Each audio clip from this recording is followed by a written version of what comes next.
प्यारे बच्चों, आप सभी का इस भौतिक विज्ञान की कक्षा में स्वागत है।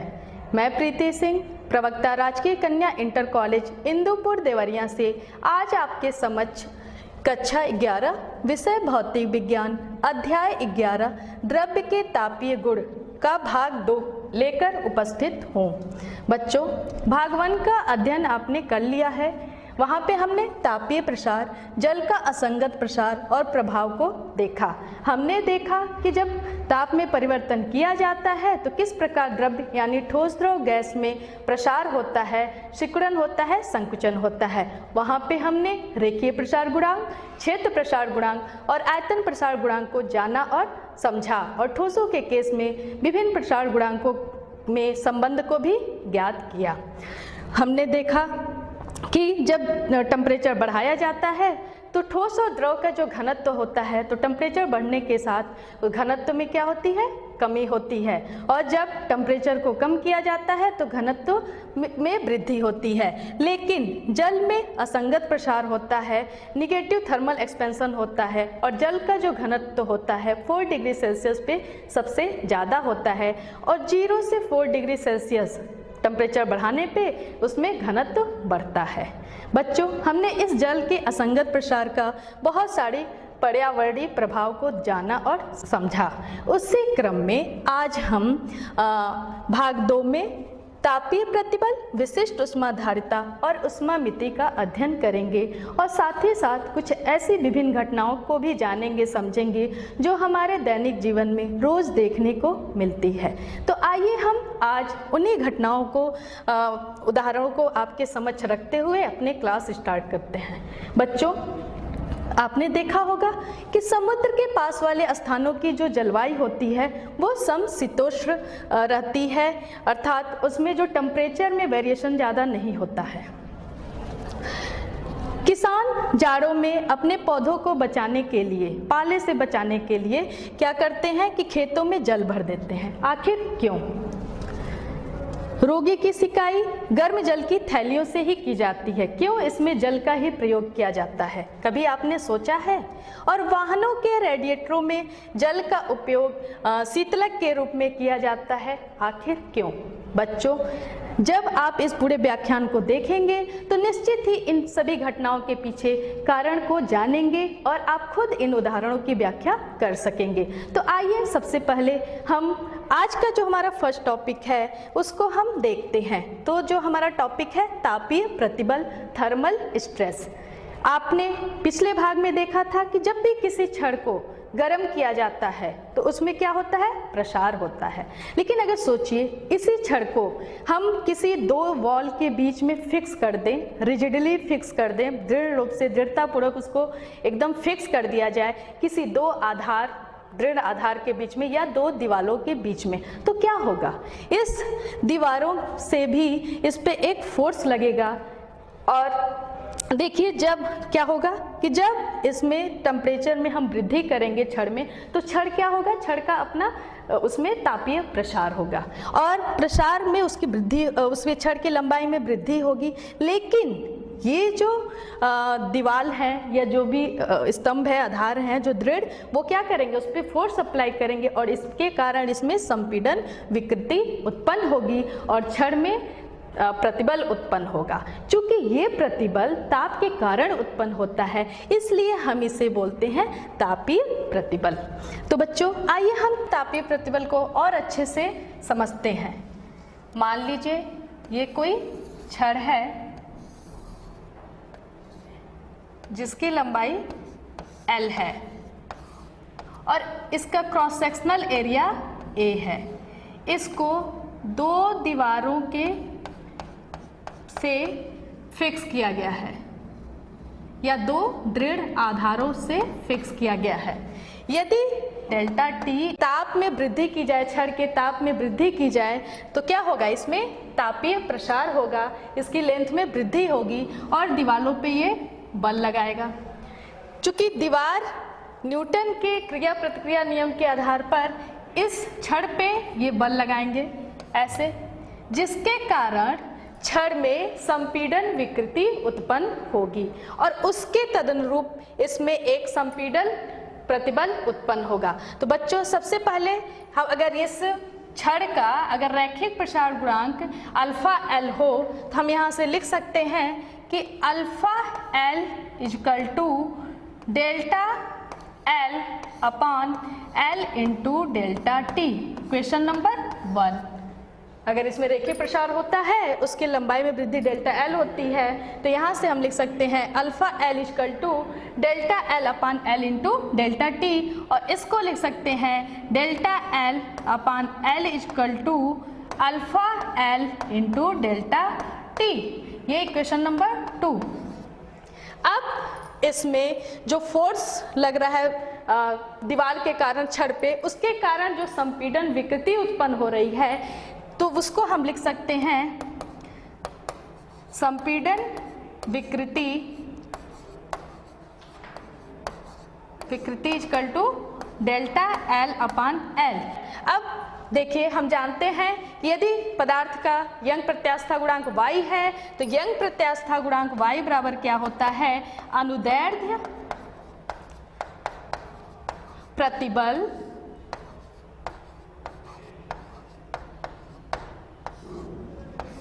अपान अनुदैर्ध्य विकृति। और यहां से हम लिख देंगे कि अनुदैर्ध्य प्रतिबल क्या हो जाएगा,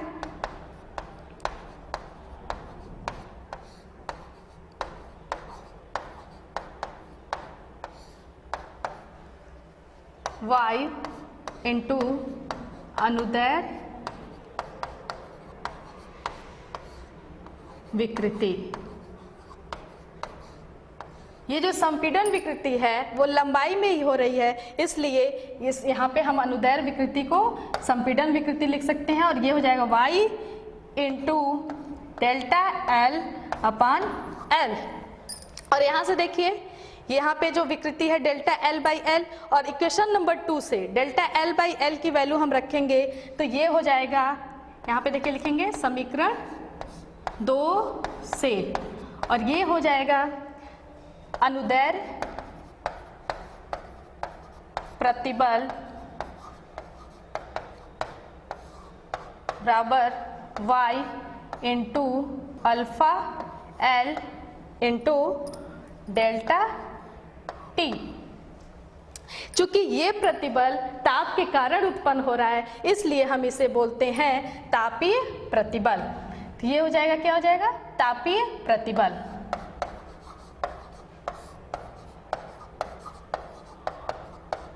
और ये हो जाएगा y into alpha l into delta t. ये देखिए तापीय प्रतिबल बराबर y into alpha l into delta T.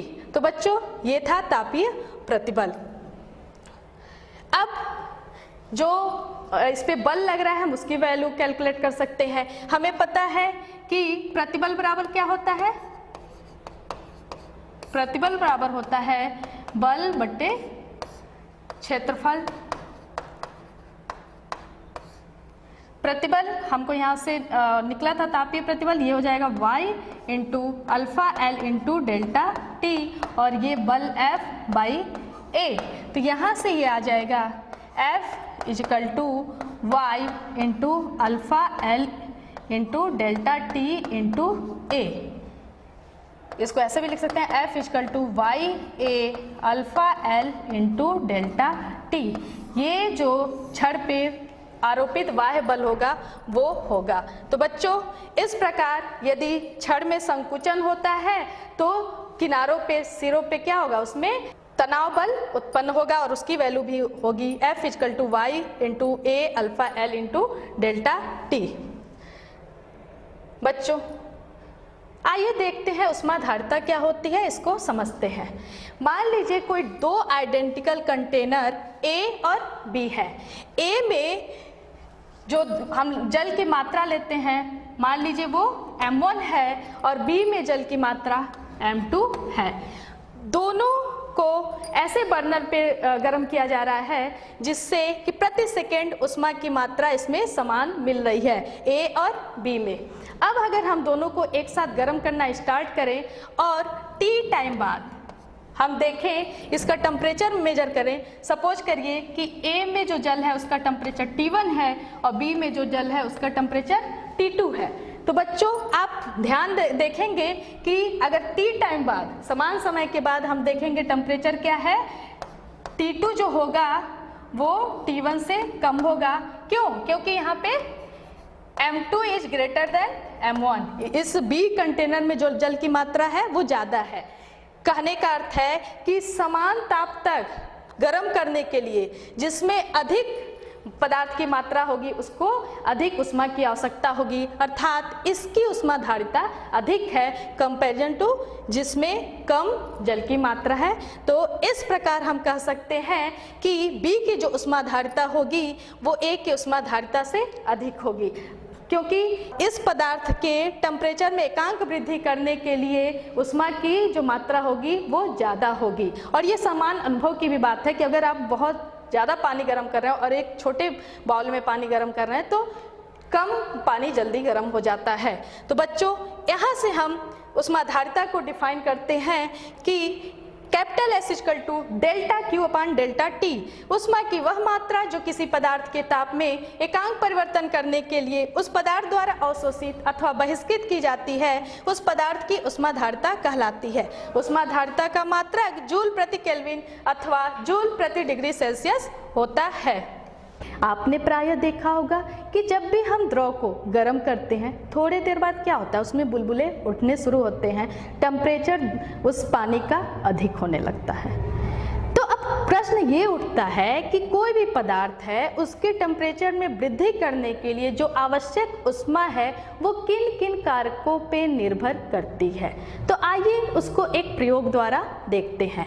मान लीजिए ये कोई कंटेनर है जिसमें M द्रव्यमान है पानी का M द्रव्यमान इस कंटेनर में रखा गया है और उसको हीट किया जा रहा है और उसको उष्मा दी जा रही है। अब हम ये जानना चाहते हैं कि 20 डिग्री सेल्सियस इसके टेम्परेचर में 20 डिग्री सेल्सियस की अगर वृद्धि की जाए तो कितना समय लगेगा। तो इसके लिए जैसे ही हम बर्नर पे इसको रखेंगे हम स्टॉप वॉच से क्या करें, उस ऑन करके उसका समय नोट कर लेते हैं। तो मान लीजिए इस M द्रव्यमान के पानी को हम गर्म कर रहे हैं और उसके टेम्परेचर में 20 डिग्री सेल्सियस की वृद्धि जब हो जाती है तो हम टाइम T को देखते हैं। मान लीजिए वो टाइम T1 है।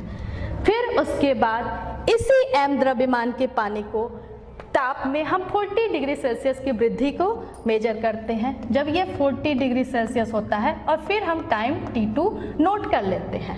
हम देखेंगे कि जो T2 है, जो T2 होगा वो लगभग बराबर होगा 2T1 के, अर्थात जो पहले टेम्परेचर 20 डिग्री सेल्सियस की वृद्धि के लिए जो समय लगा था उसके लगभग दूना के बराबर होगा।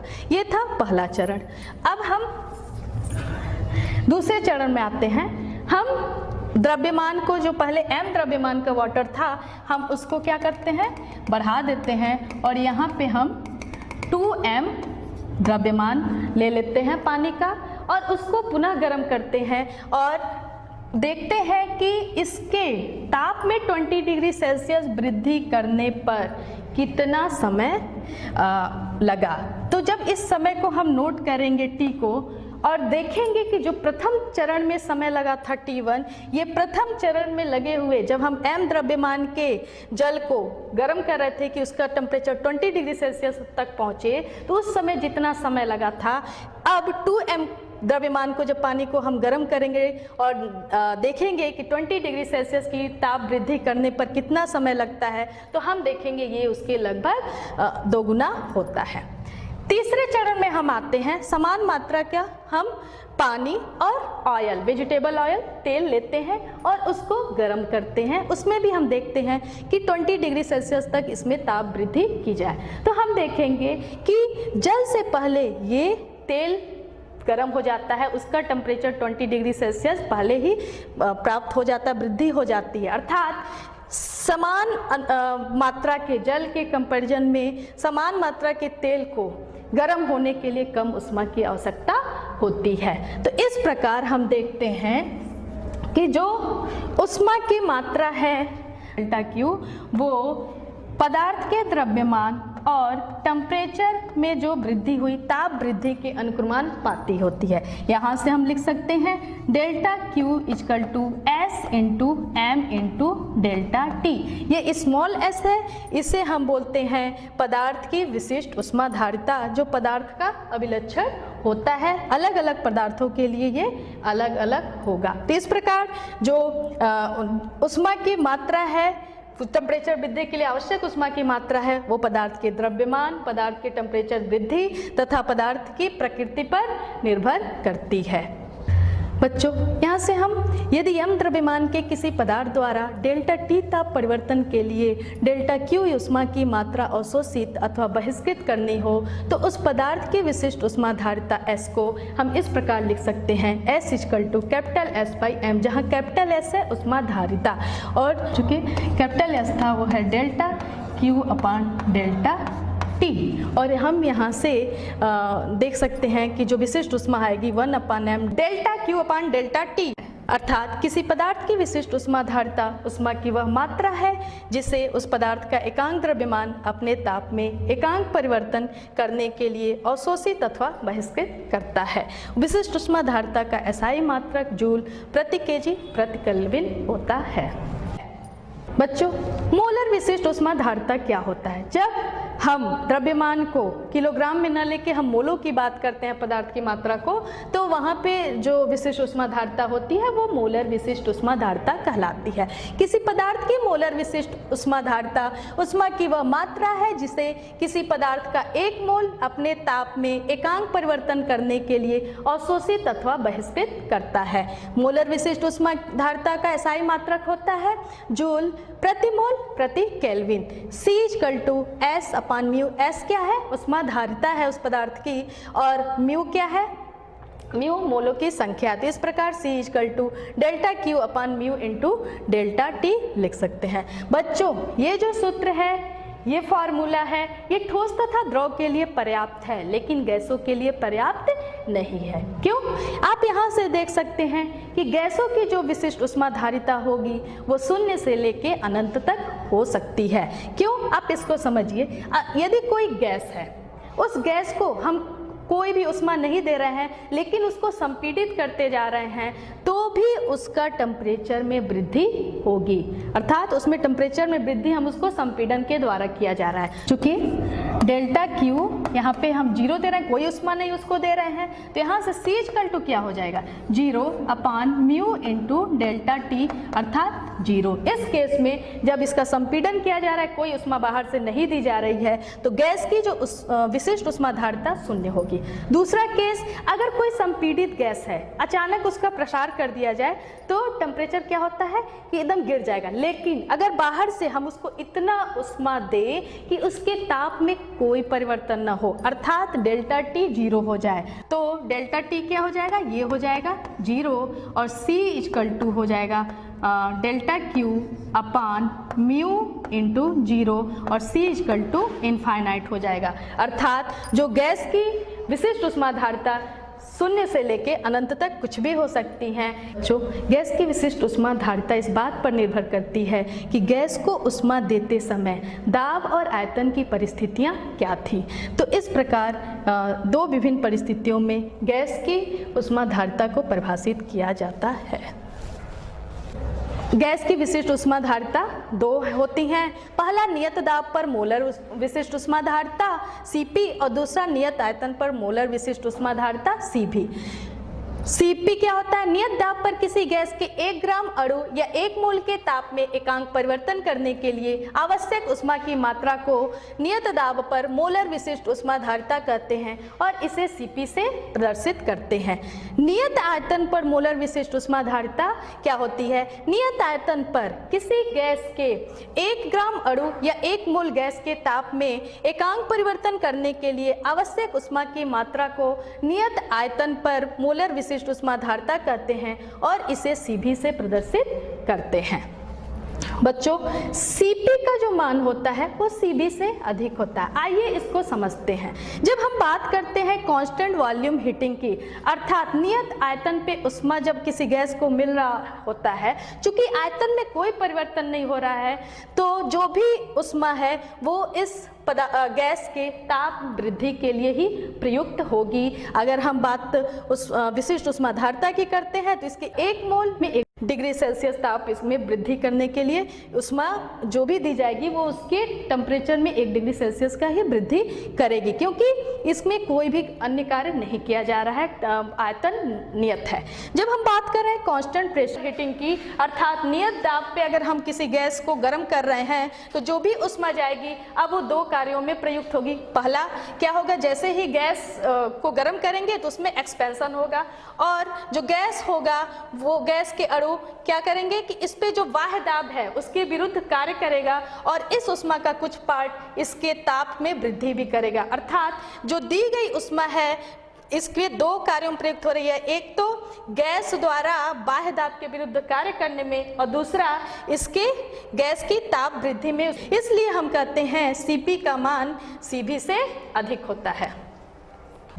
बच्चों ये देखिए कुछ गैसों की मोलर विशिष्ट ऊष्माधारताएं दी गई हैं, जैसे हीलियम है, इसका 20.8 जूल प्रति मोल प्रति केल्विन Cp की वैल्यू होती है, मतलब कांस्टेंट प्रेशर पे जो विशिष्ट ऊष्माधारता है, और Cv की वैल्यू 12.5 जूल प्रति मोल प्रति केल्विन है। इसी प्रकार ऑक्सीजन की 29.4 जूल प्रति मोल प्रति केल्विन है Cp की वैल्यू, और Cv की वैल्यू 21.1। इसी प्रकार यह और भी जो हाइड्रोजन है और कार्बन डाइऑक्साइड है उसकी भी Cp और Cv की वैल्यू दी गई है।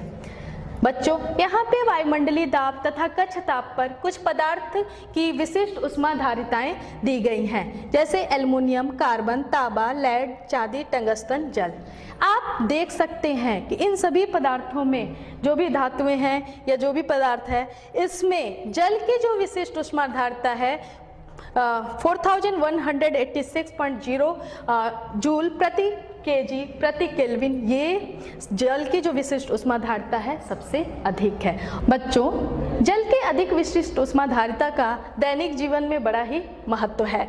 रोगी की सिकाई गर्म जल की थैलियों से की जाती है। देखिए अगर रोगी की सिकाई गर्म जल से की जा रही है तो 1 ग्राम जल से का ताप जब 1 डिग्री सेल्सियस गिरेगा तो रोगी को 1 कैलोरी ऊष्मा प्राप्त होती है, जो कि अन्य पदार्थों की तुलना में उसको ज़्यादा मिलती है। इसी प्रकार समुद्र के पास वाले स्थानों की जलवायु समशीतोष्ण रहती है। जो समुद्र के जल का जो विशिष्ट ऊष्मा होता है वो बालू, धूल आदि के तुलना में लगभग 5 गुना अधिक होता है। तो समुद्र से दूर जो पृथ्वी के अन्य भाग हैं वो गर्मियों में दोपहर के समय क्या होता है, सूर्य से ऊष्मा लेकर तुरंत ही गर्म हो जाते हैं, जबकि समुद्र का जल इतना जल्दी गर्म नहीं होता, वो धीरे धीरे गर्म होता है। और रात में ये समुद्र से दूर वाले जो समुद्र से दूर जो पृथ्वी के भाग हैं वो विकिरण द्वारा अपनी ऊष्मा उत्सर्जित करके शीघ्र ही उनका ताप गिर जाता है। वहाँ पे टेम्परेचर में दिन और रात में अंतर होता है, जबकि समुद्र के पास वाले स्थानों में रात में भी जब ऊष्मा का उत्सर्जन विकिरण द्वारा करना होता है तो पानी की धीरे धीरे ठंडा होता है, टेम्परेचर बड़े ही धीरे धीरे गिरता है, इतनी जल्दी ठंडा नहीं होता। इसलिए समुद्र के पास वाले स्थानों की जलवायु समशीतोष्ण बनी रहती है।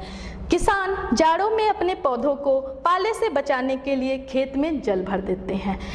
क्या होता है कि जब जाड़े का मौसम होता है और आसमान बिल्कुल साफ रहता है तो कभी ये होता है कि जो टेम्परेचर होता है कभी हिमांक से भी कम पे आ जाता है, और उस समय जो पौधों की नसों में जो जल होता है वो जम जाता है, और इस प्रकार क्या होता है कि वो नसें फट जाती हैं। पौधों के आसपास जो जलवाष्प होते हैं वो बर्फ के रूप में उस पर जम जाते हैं, जिसे कि पाला कहते हैं। और जब किसान खेतों में पानी डालता है तो चूंकि पानी की विशिष्ट ऊष्मा अधिक होती है, इसलिए क्या होता है कि ऊष्मा जब टेम्परेचर गिरता है तब भी क्या होता है कि वातावरण तो बहुत ठंडा हो जाता है, लेकिन पानी अभी उतना जल्दी ठंडा नहीं होता है। वो अपनी कुछ ऊष्मा पौधों को देता है और कुछ उसके सराउंडिंग जो भाग होते हैं अर्थात उसके आसपास के वातावरण को देता है, जिससे कि पौधे और उसके आसपास के वातावरण का टेम्परेचर इतना जल्दी नहीं गिर पाता कि वहाँ बर्फ जमे, इसलिए किसान जाड़ों में अपने पौधों को पाले से बचाने के लिए खेत में जल भर देते हैं। और वाहनों के रेडिएटरों में जल का उपयोग शीतलक के रूप में किया जाता है। ये भी जल की अधिक विशिष्ट ऊष्माधारिता का ही उपयोग है, ऊष्माधारिता ही इसके पीछे कारण है। बच्चों, आइए हम ऊष्मामिति का सिद्धांत के बारे में जानते हैं। ऊष्मामिति मतलब ऊष्मा का मापन। तो ऊष्मामिति का सिद्धांत क्या होता है? जब दो भिन्न भिन्न तापों वाली वस्तुओं को संपर्क में रखा जाता है तो ऊष्मा उच्च ताप वाली वस्तु से निम्न ताप वाली वस्तु में जाने लगती है जब तक कि दोनों वस्तुओं के ताप समान नहीं हो जाते। यदि इस क्रिया में बाहर से ऊष्मा का आदान प्रदान ना हो तो एक वस्तु द्वारा दी गई ऊष्मा दूसरे वस्तु के द्वारा ली गई ऊष्मा के बराबर होती है। तो दी गई ऊष्मा बराबर ली गई ऊष्मा। ऊष्मामिति का सिद्धांत आइए हम देखते हैं। मान लीजिए कोई वस्तु A है जिसका द्रव्यमान m1 है और विशिष्ट ऊष्माधारिता उसकी S1 है और इसका टेम्परेचर T1 है। दूसरी कोई वस्तु B है जिसका द्रव्यमान m2 है और विशिष्ट ऊष्माधारिता S2 है और इसका टेम्परेचर T2 है। अगर T1 T2 से बड़ा है और हम इसको दोनों वस्तुओं को संपर्क में रखते हैं और संपर्क में रखने पे मान लीजिए इसका टेम्परेचर T हो जाता है, तो क्या होगा? जो गर्म वस्तु थी A से ऊष्मा B में जाएगी और कब तक जाएगी? जब तक टेम्परेचर T न हो जाए। तो A द्वारा दी गई ऊष्मा क्या हो जाएगी? वस्तु A द्वारा दी गई ऊष्मा, और ये क्या हो जाएगा? ये हो जाएगा Q1 इक्वल टू हो जाएगा डेल्टा Q1 लिख दे M1 S1 डेल्टा T, और ये हो जाएगा M1 S1 और T1 माइनस T। इसी प्रकार वस्तु B द्वारा ली गई ऊष्मा, और ये हो जाएगा, मान लीजिए ये डेल्टा Q2 है और ये हो जाएगा M2 S2 और ये हो जाएगा T माइनस T2। चूँकि ऊष्मामिति के सिद्धांत के अनुसार ये वस्तु A द्वारा दी गई ऊष्मा वस्तु B द्वारा ली गई ऊष्मा के बराबर होगी, इसलिए जो हमें प्राप्त होता है ये हो जाएगा डेल्टा Q1 बराबर डेल्टा Q2, और ये हमें प्राप्त होगा M1 S1 T1 minus T equal to M2 S2 T minus T2। कब? जब ऊष्मा केवल एक वस्तु से दूसरे वस्तु में जा रही है, उसका क्षय सराउंडिंग में नहीं हो रहा है। बच्चों, इस ऊष्मामिति के सिद्धांत का प्रयोग करके ही ऊष्मा मापन की एक युक्ति है जिसे हम ऊष्मामापी कहते हैं। यह धातु के एक बर्तन तथा उसी पदार्थ जैसे तांबा अथवा एल्युमिनियम का विडोलक से मिलकर बना होता है और इस बर्तन को एक लकड़ी के आवरण के भीतर जिसमें ऊष्मारोधी पदार्थ होता है जैसे कांच, तंतु, ये सब भरा होता है, रखा जाता है। क्यों ऊष्मारोधी पदार्थ रखा जाता है? ताकि जो ऊष्मा न तो बाहर से अंदर जा सके और न ही अंदर से बाहर जा सके।